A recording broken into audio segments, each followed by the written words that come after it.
Nakakadismaya itong ginagawa ni Senator Amy Marcos na ito na sinisira niya hindi si BBM kundi sinisira niya yung buong pangalan ng mga Marcoses. Napakatagal ng panahon, more than 30 years, no? 36 years na niyuyurakan, sinisipa, dinadaganan, tinatadyakan ang kanilang pangalan sa paninira. Na ngayon na ang mga Pilipino ay nagising sa katotohanan na lahat ng paninira ay isinantabi nila at kanilang ibinoto si Pangulong Bongbong Marcos para maituwid ang kasaysayan at upang gumanda ang takbo ng Pilipinas at makabawi tayo sa lahat ng mga pangyayaring mga lumugmok sa ating bansa.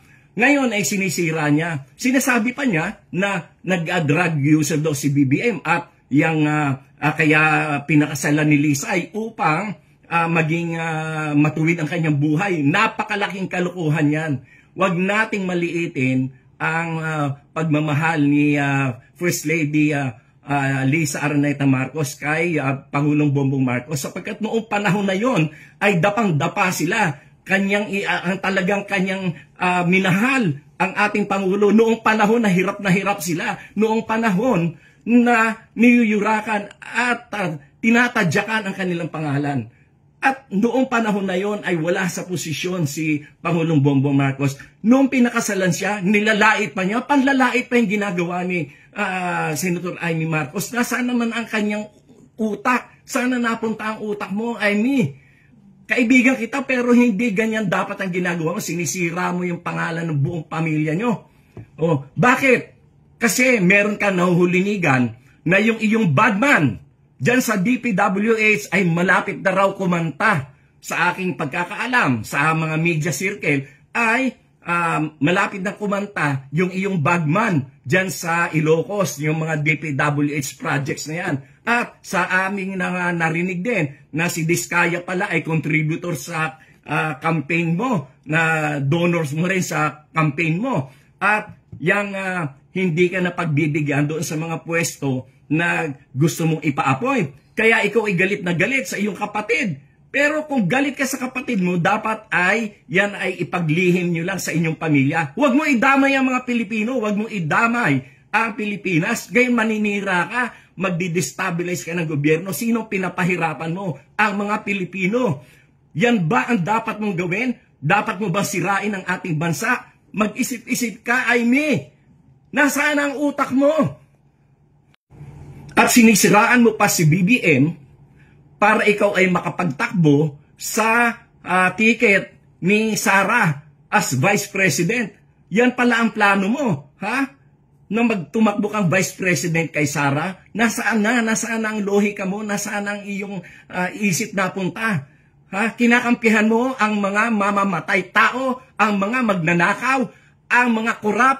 Hindi lang korap na sobrang corruption ang ginawa niyan. Diyan lang sa flood control project. Kung hindi pa dahil kay BBM, hindi mabubunyag yan.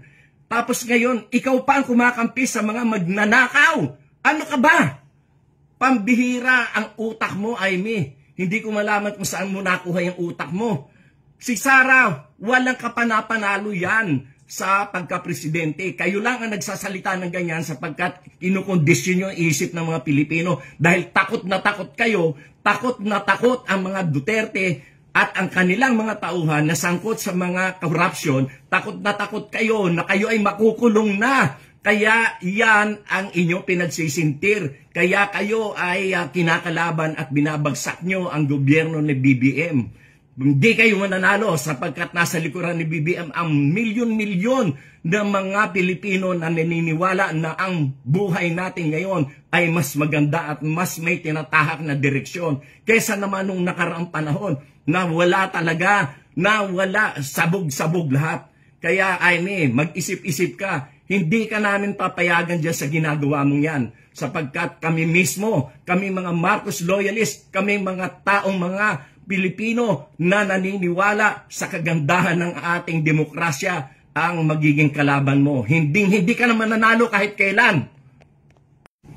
Gusto niyong pag-resign si BBM? Iilang piraso lang naman kayo na nagsasabi niyan.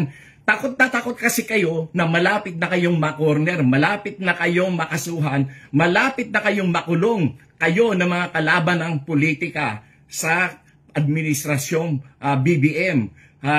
Nagsisigawan kayo, ilang piraso lang kayo gusto mag-resign, samantalang mas marami ang naniniwala at kumakampi kay Presidente Bongbong Marcos. Yung mga aligasyon yun ng mga adik-adik na yan, lumang tugtugi na yan, wala nang bumibili dyan. Kahit nga noon pang binabato yung issue na yan kay President Bongbong Marcos, ano nangyari? For the first time, a majority elected president ang ating naihalal for the first time. At for the first time, nagkaroon ng boto na pagkarami-rami ng 31 million plus. At yan ay kauna-unahang nangyari. At yan ay kahit sa kabila ng paninira kay BBM na siya ay adik, na siya ay kung ano-ano mga ibinato sa kanya, and still, ibinoto siya ng mga tao ng napakarami for the first time majority sa presidential election. At yung mga adik-adik nan, lumang tugtugi na yan, wala nang bumibili dyan. Kayo lang na mga bumibili dyan, yung mga kulang, yung mga bobo